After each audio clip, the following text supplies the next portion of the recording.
তোমরা সৎকর্ম প্রকাশ্যে করিলে অথবা তাহা গোপনে করিলে কিংবা দোষ ক্ষমা করিলে তবে আল্লাহ দোষ মোচনকারী শক্তিমান।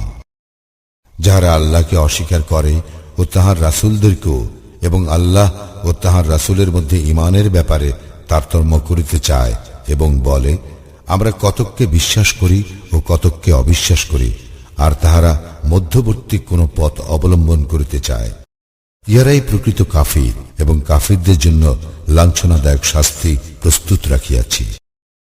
যারা আল্লাহ ও তাহার রাসূলগণে ঈমান আনে এবং তাহাদের একের সঙ্গে অপরের পার্থক্য করে না, উহাদেরকে তিনি অবশ্যই পুরস্কার দিবেন এবং আল্লাহ ক্ষমাশীল পরম দয়ালু। কিতাবীগণ তোমাকে তাহাদের জন্য আসমান হইতে কিতাব অবতীর্ণ করিতে বলে, অথচ তাহারা মূসার নিকট ইহা অপেক্ষাও বড় দাবি করিয়াছিল। তাহারা বলিয়াছিল, আমাদেরকে প্রকাশ্যে আল্লাহকে দেখাও। তাহাদের সীমা লঙ্ঘনের জন্য তাহারা বজ্রাহত হইয়াছিল। অতঃপর স্পষ্ট প্রমাণ তাহাদের নিকট প্রকাশ হওয়ার পরও তাহারা গোবৎসকে উপাস্যরূপে গ্রহণ করিয়াছিল। ইহাও ক্ষমা করিয়াছিলাম এবং মূসাকে স্পষ্ট প্রমাণ প্রদান করিয়াছিলাম।